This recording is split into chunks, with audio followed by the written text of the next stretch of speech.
Hello, hello, everyone. Happy Thursday. Gonna give it a couple seconds while everyone joins from the waiting room. I don't have any fun facts for you though today. No comments about Taylor Swift, other than that one right there. So sorry, Kim. Evelyn, Evelyn, do you see that I am Nope. not wearing my ACI cardigan today? Oh yeah. Do you Is know it wash why? day? Wash day? You're so rude. You are so rude. It's because I'm a guest on the podcast today, and I'm not hosting, I'm a Oh, guest. I love it. I love it. All right. Well, with that, welcome everyone. Thanks for joining us for today's What's Next for Appraisal series. My name is Evelyn Schallberger. I'm the product manager for ACI's Appraiser line of business. And we're obviously shaking things up today for you. I'm going to be your host, but I am, of course, joined by Kimberly Angelone, our program director at ACI. Hello, Ms. Kim. Thank you so much for having me today. It is an honor to be here. Oh, you flatter me. We also have a very special guest returning. Good sir, Kevin Chung, who leads all of our innovation initiatives for us at ACI. Hi, Kevin. Hey, buddy. So glad to have you rejoining us. So before we jump in, we've got a packed agenda, so I'm just gonna go for it. Before we do that, though, we've got some housekeeping items. So mics and video, they're disabled, but please use that Q&A box in the top of the Teams box here for you to post any questions at any time. We've got our team on standby. They want to answer your questions. We're also going to do our best to reserve some time at the end for a live Q&A. Now, when you do submit those questions, toss in your email in that question, please. That way, if we don't get it in this live session, we're able to, reach out afterwards and connect with you and answer that. So also, all of our sessions, not just this one, are recorded and they are posted to our website, aciweb.com. So if you're multitasking, you're not able to fully engage in this one, or you want to refer back to it or any of the others we have, check out our website. All of the sessions are there. So that's it for housekeeping items. Let's talk about today's session. Again, we've got a lot to cover. So today we are focused on the topic that everyone seems to be talking about. It's everywhere right now. It's AI. So more specifically, what can AI actually do in appraisal workflows today? So the goal of today, we want to provide appraisers with a practical view of where can AI genuinely save time? Where can it improve consistency? And where does it fit into your process that is useful and realistic? So that's today's conversation.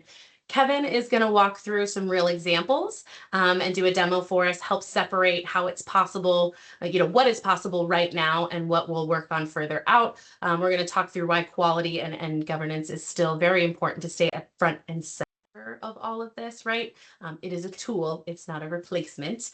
And then Kim will also be sharing a one-page guide with some prompts and some tips that appraisers can use right now. I'm actually going to be following along on my non-corporate computer that you can't see here, and enter in those prompts as well, along with Kevin's demo. So this session is meant, again, for you to leave with not just perspective, but something practical that you can take with you. So I encourage you now, before everyone starts diving in, grab your laptop, get ready to follow along and pull up some links if you'd like.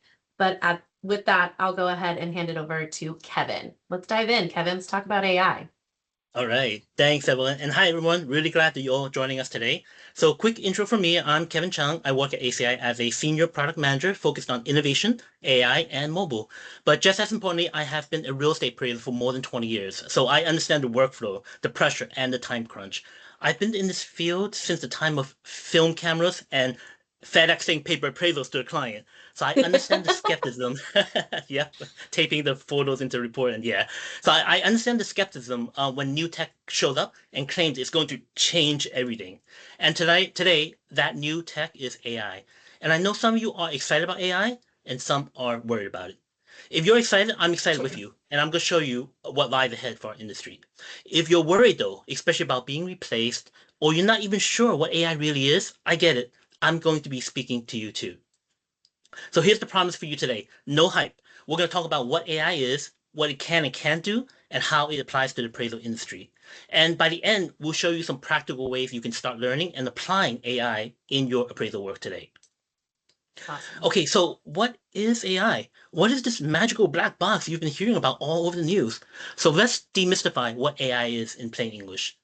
AI, or artificial intelligence, is just a branch of computer science. It's software, but it's software that's good at recognizing patterns in data and making predictions. And the type that most people are thinking about right now is called generative AI. These are tools that help create and organize things like text, photos, and summaries. So this isn't magic. It's just software with layered capabilities. Generative AI is this innermost circle that you see here is a subset, of, it's powerful, yes, but it's still just a part of a much larger software and computer science foundation. And AI has actually been around. It seemed like it just came, all of a sudden exploded out of nowhere. But no, it's actually been around for a long time. Until recently, though, it wasn't very useful for everyday work. What changed was that the industry had some breakthroughs, ImageNet, transformers, okay, that allow computers to finally be good at seeing and understanding images and language. And that led to this explosion of practical uses that we have today in many industries, including our own appraisal industry. So the best way to think about AI in appraisal work is as a time saver. With photos, for instance, which is really key, it can label them. It can label photos. It can put them in the right place in your report. It can call out possible repairs and even suggest preliminary condition and quality ratings using the UAD standards. On the writing and review side, it can help draft commentary, keep wording consistent, and flag mismatches between photos, sketch, ratings, and your commentary. And with analysis, it can surface patterns or outliers in data, so you're not hunting for needles in the haystacks throughout your report. But the key thing here, through all these use cases and many other use cases that we have for AI, the key thing is that none of this replaces the appraiser's judgment. The AI assists, but it is the appraiser that decides. See, AI doesn't sign the report. It doesn't carry liability. At the end of the day, you as the appraiser must still make the final call. So AI is a tool, it's a powerful tool, but it is still just a tool. Okay, now we need to talk about something that a lot of AI companies, right? Say, oh, AI is magical, does everything, it does a miracle. Well, but it's not perfect. There are risks with using AI, and that's why I want to talk to you about today. So the biggest risk is that it can make mistakes. In fact, it can make mistakes and sound extremely confident about what it's talking about. Okay? Yep. This is called, and this is called hallucination, or more accurately, this is called confabulation. Okay? And there's no perfect solution for this problem, but there are ways to minimize the risk. So the first way is simple. It just verify the AI's work against your original source. So if AI flags something in a document, go look at that exact spot in the document yourself. Like with AI, they can read hundreds of pages a lot faster than you can, and it can flag something. But once it flags something, go to that document and check it. Make sure it's correct. Right? Don't just rely on what the AI is saying. Right? And another approach is something called grounding, using a technique known as retrieval augmented generation, or RAG. Now that sounds fancy, but it just means that the AI answers only from the documents that you give it, not from the entire whole open internet. And that's what I want to show you now. I'm going to walk through how to create a simple, personal AI assistant that's grounded in the UAD 3.6 URAR so that it answers questions from the document itself and can even help you explain the document. It can even teach you about it. So if you want to follow along, you absolutely can. This will only take a few minutes, and we'll do it step by step. Yep. And now you can have a tool that you can use every day in your appraisal work. Okay? So Evelyn and Kim, if it would be great if you can follow along, because as you know, the tool I'm going to use, we can't use it on our corporate laptop, so I actually have to make a video. Okay, so I'm going to demo from the video, and you follow along, and appraisers, if you follow along, okay, we can do this together, and we will go through how to build this. Okay, so let me play this video, and I'll pause as needed. Okay, so the first step is you want to get the document, that you want it to be an expert on. Okay, and that document is the UAD 3.6 Appendix F1, which I'm sure we're all familiar with. This is the official reference guide. Okay, so the easy way to get there is just go to Google, type in UAD 3.6 redesign.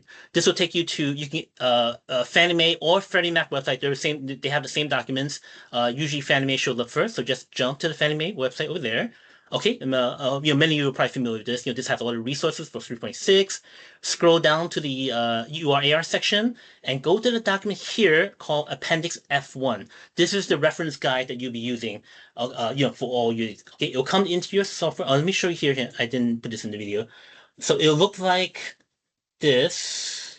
There we go. Okay. Oh, actually, I did already. Let me delete that. Okay. So it'll look like that. You just have to unzip it. Okay, and then it'll come out as a folder like this. There's gonna be two files in there. You want the PDF. Okay, this one over here. Let me make this bigger over here. Okay, this is the one you want. Right now we're at version 1.4. Okay, so have that ready, unzipped. Okay, and then our next step, go back to Google and type in Notebook LM. Okay, so this is a Google product. You do need to have Google account. If you don't have one, it's free. I'm gonna pause right here just for a second. We can do this in all the other AIs as well. ChatGPT, Google Gemini. They have, but those are paid accounts. With Google, it's a free account, and it's actually a little bit more powerful example of RAG. Okay, so that's why we chose to demo on the Google LM. Okay, and then once you're here, I'm gonna slow this down just a little bit. This is a Notebook LM. Go to upper right over here and click create new. You're gonna create a new notebook. Okay. And once you're here, you see here in the middle, this is your dashboard over here. In the middle, you want to press upload files. You want to upload the file that you just got from the Fannie Mae or Freddie Mac website, or you can just drag that file into the middle over here. Okay, and let's do that. Okay, upload or drag in, which I'm gonna do over here. Okay, and only upload that as your knowledge list. You see on the left over here is processing. It's basically reading through all those pages, hundreds of pages. Okay, processing. Whilst doing that, you can actually name this AI assistant. Name it whatever you want. Okay, but here we use a generic one, UAD 3.6, your AR assistant. Okay, yep. But again, you can name it. You can name it Charlie or something like that. Okay, so now it's processing. Okay, so okay, so now it finished processing, and what it will do, it will give you a summary of that document that you just uploaded over here, and now voila, your assistant is created, and now you can start asking any questions you want. Like for instance, how many sections does a new URAR have? Well, look at that; it has 29 sections. It will give you a list of all the all the sections in the URAR over here.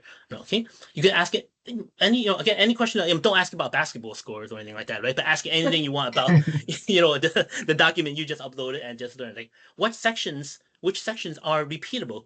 Okay, so you have 29 sections, but some of them are repeatable. Okay, and you can see there are 4 sections that are repeatable, and there are several subsections that are repeatable as well. Okay. So here, again, it gives you information over here, some of the questions. What photos are required? Okay, now I'm sure that'll be interesting question. Well, I don't know what photos are required. Let's see what it says. Oh, this is, I'm just demoing the side. You can minimize the sidebars over here. You have tools on the right side, sources on the left side. So you can, minimize it if you want, and explore those tools, those tools on the side you want. Okay. So this is, see, these are the photos that are required. Okay, define what is a dwelling. Okay, well, what is a dwelling? The URAR refers to it all the time, so it'll show you what exactly is a dwelling. As opposed to an outbuilding, right? So here's the answer right here. Okay, so again, you can ask anything you want. It'll teach you about it. Okay, what types of outbuildings do you have? Okay, yeah. So basically you have it. This is an example of AI assistant built on the RAG principle. So you can go brag to your friends and hey, I built a personal AI assistant. You built an AI agent. Yeah. Okay. Yeah. Okay. So now, awesome. Okay. So now I am going to turn it over to Kim, who will go over some prompts that you can use every day in your work. Okay. Kim, all yours. Thank you, Kevin. That was so cool. So just real quick, helpful. Yeah, seriously. So we were talking about like naming your AI. Has your AI assistants like given themselves names that they like to refer to themselves as? Not yet. Mine asked me to call him Atlas. Oh my goodness. Yeah. I think maybe I just use it too much and now he has his own personality. I think that's what happened. All right. So I did put a copy of this. There's a link that is in the Q&A box. It'll take you to our website where you can actually download a copy of this PDF. It's yours. Feel free to use it however you would like. But first, just thanks everyone for being here. We always appreciate you joining us on these calls. You know, AI can feel like a big topic in appraisal. Some people are curious about it. Some are cautious. Both reactions make sense and are valid. One thing I want to point out up front is that this guide is not it's not tied to any one specific AI tool. So just like Kevin had mentioned, these prompts can be used with any AI. So if you use ChatGPT, if you use Copilot, Notebook LM, any other AI program, as long as it fits your company and client requirements, you can use these prompts. They are built to use only the information you provide. So it's that RAG that Kevin was referring to. Same thing. Like AI likes to run rogue sometimes and go across the internet and then come back with information and it's so confident about it and it's just not accurate. So these prompts are guided to only use the information that you give it. And that helps to just make it flexible across multiple tools and multiple needs. So this is not about letting AI do the appraisal. It is about using AI where it can help you save time, support your work without replacing your judgment. That is so key. And that's really the whole point of this desk guide, is that it gives you everyday prompts for writing, analysis, review, and communication using your own notes, your own text, and your own assignment information. And the message up here in this corner, this right here, this guy, it says it best. Use AI to help you write what you know, not decide what you think. And that is the mindset behind this whole guide. So let me go ahead and walk you through. We're going to start with this section right here. This is like a write section. This is really where a lot of appraisers will probably see the quickest value. The section here is really about turning rough material into polished report language. So this can be inspection notes, property observations, neighborhood notes, market notes, reconciliation notes. You know, you already know what you want to say. AI just helps you to say it more clearly. And I think one of the coolest features specifically for this section is if you're one of those appraisers that loves to use a clipboard and maybe you're like taking paper notes as you're walking through a property, you can take a picture of those notes that are your handwriting. You can take a picture and ask AI to turn it into polished professional wording that you can then use within your appraisal report. So you're not typing, right? Like you're not typing. You're taking a picture, you're tossing it into an AI tool, you're copying and pasting one of these prompts, and now you have your reconciliation comments, your inspection comments, everything provided for you. This can really help to save time, help you move from just rough field notes to a cleaner narrative much faster. The prompts in these sections, they are designed to help clean up writing, tighten the narrative, and organize your thoughts without changing your reasoning. Again, that's so important. I really want you guys to really understand, you know, this tool, these are designed to flag anything that's unclear, but it avoids adding facts, assumptions, new conclusions. Again, you are the appraiser. This is just to help you be a little bit more efficient. So next, to drive your attention over here to analyze. So this section helps with a different part of the job. So it's less about wording and more about sorting through information before you write. So appraisers, you guys deal with a lot of details like subject characteristics, comparable sales, market notes, and the challenge is often figuring out what deserves most attention, and this section can help you with that. So these prompts are designed to help you review subject and comp details, identify the differences that really matter the most, surface the market trends or factors most relevant in the analysis, help you catch anything that you might have otherwise missed, right? Like maybe there's a hidden pull that's on one of the comps that you didn't necessarily see, but that might impact the value. You can use these prompts to help drive that information forward. This is really to help you more organize your thinking. It does not make the call for you. It doesn't suggest adjustments, but it helps you to focus your attention so that you can apply your own judgment more efficiently.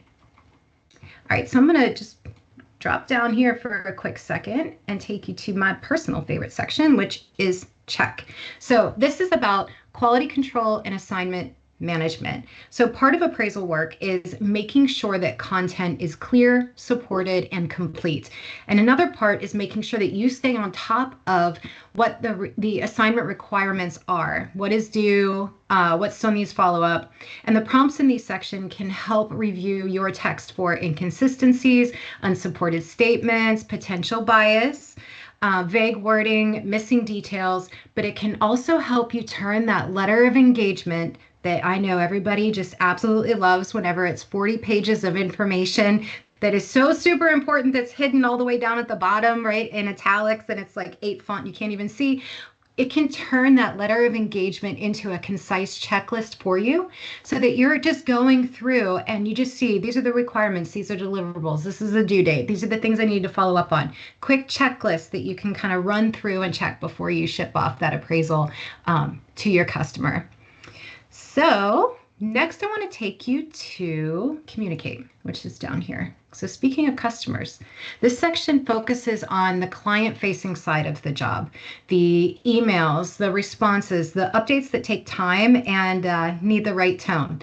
So a lot of communication in appraisal work is very straightforward.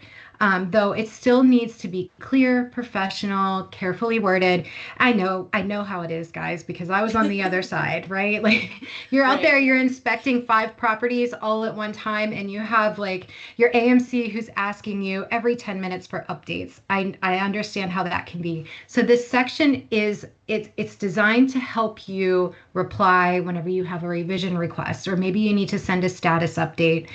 Maybe you just need to respond without overcommitting or accidentally agreeing to something that could affect your analysis. So these help to draft short professional responses and updates. Again, using only the information that you provide. It keeps the tone neutral, factual, and concise. And this is a really good use of AI because it helps to save time, especially on repetitive communication, while keeping appraisal decisions where they belong, which is with you. So next I want to take you to this little guy right here, this prompt. So once you get through, we have all these examples. Now I want to show you how you can actually build a prompt on your own in case, there's different circumstances that come up, right? So the key to communicating with AI is to use a very specific formula, and that is task, facts, limits, and format. So what do you want AI to do? That is your task. Be very specific. What do you want it to do? You want it to rewrite this narrative. What information should it use? So these are your facts. What should it use? It's only going to use exactly what you provided. And then your limits. So what do you want it to not do? You don't want it to add facts, right? You want it to just stick with the information that you have provided. And then what do you want that format? What do you want that output to be? Do you want a paragraph, bullets, checklist? How do you want it to communicate back to you? And this structure alone, it will improve the quality of your output. The more specific that you are with AI, the more useful the responses will be. So speaking of better responses, better results, these are just some tips to really help you to get the most out of your AI. Just something to keep in mind. It sounds super simple whenever you look at this, but really it makes such a big difference whenever it comes to communicating with your AI assistant. Paste only the text that you want it to use. Again, AI likes to run rogue all over the interwebs and then come back with some really fantastic information, overly confident that it's accurate. Keep the guardrails in place, right? Mm-hmm. Tell it to only use the information that you provide to it, and make sure that you ask for bullets, paragraphs, checklists, however you want that information to come back. Tell AI what not to do. So don't generate facts. Don't give me a value. Just give me exactly what I'm asking you for. And then flag anything unclear. Sometimes we have ideas in our head, and when we try to communicate that end user might, or that reader might not necessarily be on the same page that we are. And that's where AI can come in and just make sure that if it's unclear, they can point that out to you. And these are really just simple habits, and they can really make a big difference. Again, AI does better whenever the task is narrow, the source material is clear, and the format is very clearly defined. So lastly, I want to draw your attention to the most important piece of this entire document, which is guardrails. This guy right here. So before using AI, guys, make sure that your customer allows it. That's such a big thing. There are lots of agreements out there and contracts, and AI is still so new, and especially in the real estate industry, that I mean, not everybody has grasped it yet. So just make sure that your customer allows it before you dive in and start using it. Also, verify every fact. Again, AI is overly confident. So make sure that you're verifying the information before you take it and go to the bank. Remove sensitive information. Don't upload your entire appraisal. Don't give it your borrow information. No loan numbers, right? We're just giving it our notes, our inspection notes. Maybe we're giving it like GLA and bed bath counts, maybe different amenities, right? Just keep it simple. Don't give it anything that is sensitive. And do not use AI for value or adjustments. Use your own judgment. That's why you guys are here. That's why you're experts and you have to be licensed. AI isn't licensed. Don't trust it with values and adjustments. And then also, again, like, you hold the key, right? So you make the appraisal decisions, not AI. You do. And also review that output before you use it. Just make sure that you're giving it another check before you go ahead and just copy and paste it into your report, because AI does hallucinate, like Kevin mentioned. These guardrails matter because AI can be super helpful, but it can still be wrong. It sounds overly polished, like I do sometimes, and I'm completely off the mark. It just happens. So the goal here is to use it as support, not as a substitute for professional judgment. And that's why I'm going to end with us going right back up here to this little guy. Use AI to help you write what you know, not decide what you think. And that's the point. So again, this guide is in the Q&A box. You can go ahead and take that link over to our website and download it. You can also go directly to our website, aciweb.com, or you can email us at workbench@aciweb.com, and our customer support team will provide you with a copy. So thanks, everyone. Kim, this is so great. So many times I wanted to be like, but you were on a roll and I did want to interject. There's so many great nuggets in the whole document, right? And I saw a question that came in. Where is this? Where can I find this? And Kim, thanks for pointing it out. It's in the Q&A again. It will also be on our website. Like, this is a document we want to make sure y'all have.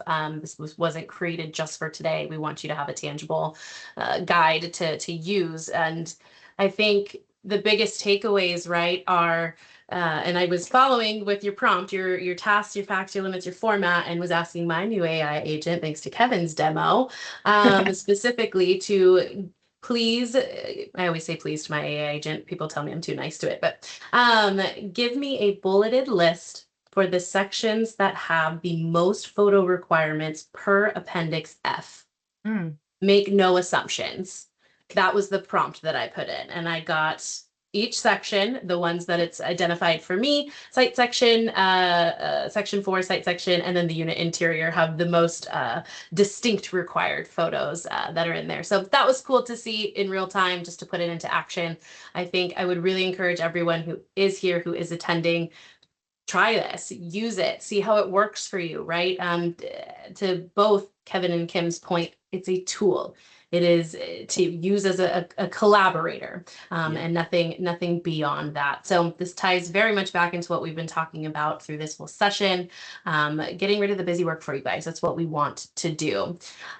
We did it again. We're up on time, really, really close as far as Q&A goes, but I did see one come through that I'm going to make the time for, which was the, why isn't this in Workbench? How does this apply to Workbench? So very great question.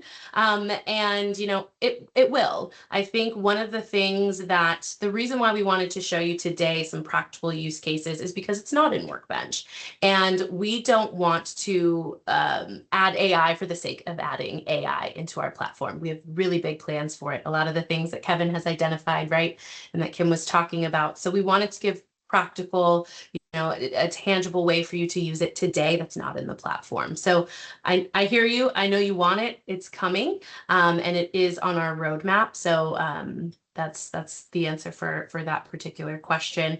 And then I don't know that we'll have any time for the others that are coming through. Kevin, you did talk about, will AI take my job? That's a big question that we get, right? But you did address it. No. Short answer. No, it will not. Yep. It's the number one concern we hear, and it's a fair question. So there's a line from a Professor Richard Baldwin from one of the past World Economic Conferences, right? And it really stuck with me. Is that AI won't take your job. Someone who knows how to use AI will take your job. And you'll There you hear the go. same idea is echoed by a lot of people, including some pioneers like Andrew Ng and Jensen Huang, right, the CEO of NVIDIA, right? They say it all the time. So the bigger risk isn't that AI is going to replace appraisals overnight. The risk is falling behind using these Absolutely. tools as they become standard. So use well, AI is an accelerator. It's a rocket ship, not a replacement. And ACI, we want to be your rocket ship. Oh, great job, Kevin. Love that. Teed that up perfectly. All right, y'all. Well, we are at time, so we'll go ahead and wrap this up for you. Before we do jump, I want to share what's coming next in this series because it builds directly on what we talked about today. So our next What's Next for appraisal session is Thursday, April 16th. And the topic is From Sky to What's Next Enterprise Platform Modernization. So modernizing the enterprise platform is very critical to improving performance, right? Supporting scale, enabling stronger integration across valuation workflows. And in this session, we'll explore why that work is necessary, what it unlocks for enterprise teams, and how ACI is approaching delivery in stages to move the platform forward while we maintain stability. So if you have any questions that we didn't get to today or questions you want us to cover on April 16th, please send them to workbench@aciweb.com. We read them. We will respond to you. We use them to shape these sessions. Hopefully you saw that in this session based on some feedback from the last one. So thank you for spending part of your day with us. We appreciate you, and we'll see you on April 16th. Kim and Kevin, thank you so much. What a great conversation. Thank you for Thank you. having me, Evelyn. I Of have a course. speech prepared if we have time. I'm just kidding. We don't have Oh, time. no, we don't. Darn. All right, y'all. Thank you so much. Have a great day. Thanks, Thanks for coming, everyone. everybody. Take care.